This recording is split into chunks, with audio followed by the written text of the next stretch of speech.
जय हिंद दोस्तों। स्वागत है आपका हमारे फिर से चैनल में। गाइस, वैसे तो हमारे देश में प्रोटेस्ट बहुत सारे होते हैं पर किसी को इंसाफ नहीं मिलता। जो बात सच है वो सच है। और देखा जाए तो आने वाले समय में अगर ऐसा ही चलता रहा तो इंसाफ से आदमी का विश्वास ही उड़ जाएगा। अपने देश को छोड़ते हैं, बात करते हैं नेपाल की। नेपाल में एक गेंजेट प्रोजेक्ट चालू किया गया है।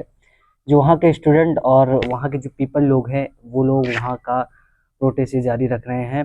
गाइज, ये प्रोटेस्ट किसी इंसान मतलब किसी रेपिस्ट के लिए नहीं है, और ना ही किसी लड़के की लड़ाई लड़ाई के लिए है, ना ही किसी एजुकेशन के लिए है। वहाँ के जो स्टूडेंट, वहाँ के जो पीपल, वहाँ के जो लोग रहने वाले इस प्रोटेस्ट को कर रहे हैं। वो इसलिए कर रहे हैं, जैसे आप अभी आपने देखा होगा जो नेता के लड़के होते हैं वो गाइज उनकी जो लाइफ स्टाइल होती है वो एक अमीरों वाली होती है, एक बिजनेस क्लास वाली होती है।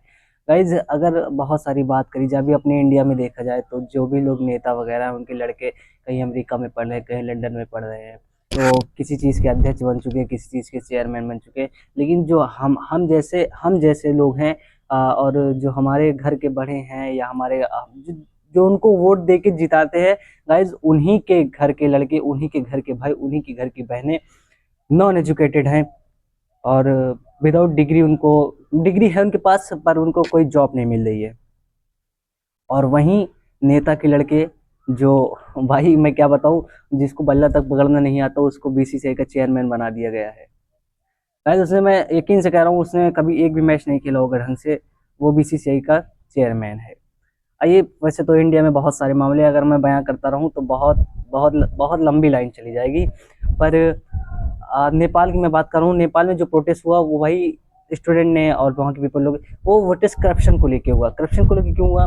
जब वहाँ के नेता और वहाँ के होम मिनिस्टर और पीएम जो भी हैं वहाँ के, उनके जब उनके लड़के बाहर रहते हैं और अच्छी पढ़ाई करते हैं, क्लासिक अपना जीवन जीते हैं, तो जब यहाँ के विद्यार्थियों को पता चला, यहाँ के लोगों को पता चला, तो उन्होंने उनकी वीडियो अपने यूट्यूब पे डालना चालू कर दिया। किस पर्पज से? गेम्स पर्पज से। और इसी को देखते जो वहाँ की गवर्नमेंट थी, वहाँ टिकटॉक, यूट्यूब वगैरह ये सब बैन कर दिया, क्योंकि भाई उनका भांडा फूट रहा था, क्योंकि करप्शन उनका पकड़ा जा रहा था। इशू के लेके उसके बाद जब इन्होंने ये बैन कर दिया तो वहाँ के जो लोग थे, वहाँ के जो स्टूडेंट थे, उन्होंने प्रोटेस्ट निकाला। प्रोटेस्ट निकालने के बाद भाई क्या बताऊँ आपको, प्रोटेस्ट उन्होंने किया, वहाँ की पुलिस उनको नहीं संभाल पाई। अभी धीरे धीरे पूरा नेपाल जुड़ता जा रहा है इनसे। और वहाँ की जो पुलिस थी उनको संभाल नहीं पाई भाई, क्या उन्होंने बहुत सारे पुलिस जो थी अपना 100% दी, पर भी प्रोटेस्ट को नहीं, फिर वहाँ की आर्मी आनी पड़ी। गाइस, वहाँ की आर्मी आनी पड़ी तब भी इन लोगों ने हार नहीं मानी। और बहुत सारे, देखिए आपको कहते हैं गर्म पानी जो वगैरह होता है उसे छिड़का गया, और जो धुएं जैसा होता है उसको छिड़का गया, और बहुत सारे ऐसे बहुत सारे नुस्खे अपनाए गए जिसकी वजह से प्रोटेस्ट खत्म। लेकिन प्रोटेस्ट तब भी नहीं खत्म हुआ। और इसका वजह है ये है कि करप्शन भाई। उन लोग सोचते हैं कि अगर जैसे उन लोग का जीवन व्यतीत होता है, अगर वैसे हमारे ही देश में अगर हम लोग को मिले तो हम लोग भी उतना अच्छा जीवन व्यतीत कर लें। लेकिन वहाँ के जो पीपल है, वहाँ के स्टूडेंट है, उनको ना ही जॉब मिल रही है, ना ही उनको ढंग से कोई चीज़ मिल रहा है। इसी को वजह से लेके करप्शन, एक तरफ से देखा जाए तो करप्शन के ऊपर इन लोगों ने प्रोटेस्ट को जारी किया। और ये भाई कोई गलत तो किया नहीं। अगर अगर आप ईमानदार थे तो आपको आना था, आपको बात करनी थी, आपको हर चीज़ करना था। और वाकई देखा जाए तो जो आर्मी थी भाई, जब ये फायरिंग वगैरह भी हुई, आर्मी ने फायरिंग वगैरह, जिसमें से 18-19 लोग की डेथ हो गई, और अभी बहुत सारे लोग सीरियस भी हैं। लेकिन तब भी ये प्रोटेस्ट नहीं हटे। एक अलग ही जुनून चल गया है नेपाल के अंदर के लोगों में और विद्यार्थियों में कि इस करप्शन को ख़त्म करना है। ये बहुत अच्छी लड़ाई है, इसका सपोर्ट हमें करना चाहिए, क्योंकि हमारे देश में करप्शन भाई, अगर मैं मान लूँ, अगर आपको कोई जॉब चाहिए और आपकी सैलरी है 50,000 रुपये, तो आपसे मांगेंगे 5 लाख रुपए। आप 5 लाख रुपए दी, आप जॉब मिलेगी। आप सोच सकते हैं एक इंसान 50,000 की सैलरी के लिए 5 लाख रुपए दे रहा है। 50,000 की बात छोड़िए, अगर कोई 15,000 की जॉब, 10,000 की जॉब पे ले, उसमें भी करप्शन है। हर एक चीज में करप्ट हो गया, अपना हर एक चीज करप्ट हो गया है। ऐसी कोई चीज नहीं है जो करप्ट नहीं है।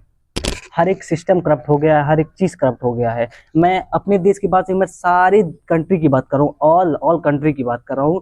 हर देश में ये होना चाहिए कि करप्शन को रोका जाए, और करप्शन को रोकने के लिए हमें खुद लड़ना होगा, क्योंकि भाई वो जो वहाँ बैठे हैं वही वही लोग करप्शन कर रहे हैं, और वो लोग तो चाहेंगे नहीं कि जो हमारे भांडे फूटे, तो उसके लिए वो बहुत सारे नुस्खे अपनाएंगे कि ये बैन कर दिया जाए, ये बैन कर दिया जाए इसकी वजह से। लेकिन नेपाल के लोगों में वो जज्बा खत्म नहीं हुआ, उन्होंने करप्शन प्रोटेस्ट जारी किया, प्रोटेस्ट जारी है और चल भी रहा है। इसका सपोर्ट हमें करना चाहिए, क्योंकि अगर वो जीतते हैं तो उसमें उनकी जीत नहीं, हमारी भी जीत होगी, और उसी को देखते शायद अपना देश भी कुछ बदलाव करे। करप्शन के मामले में अपना देश बहुत आगे है भाई। मैं यकीन मानो, मैं बहुत जगह मिला हूँ, बहुत लोग से मिला हूँ मैं, बहुत सारी जॉब। अभी हाल ही में मेरा एक दोस्त था, वो कहीं जॉब के लिए गया था, उससे भाई करप्शन, अब क्या बताऊं भाई, जॉब के लिए भी उसको बोलना पड़ा, मतलब तुम्हारे अंदर ये कमी है, तुम्हारे अंदर वो कमी है, तुम ये नहीं कर सकते, तुम वो नहीं कर सकते। गाइस बहुत सारे जो ने, अगर वही अगर उस टाइम पे, अगर भाई मैं सच बता रहा हूँ, उस टाइम पे अगर उसने पैसा दिया होता तो उसकी जॉब हो जाती है। वो मुझे खुद आके बताया।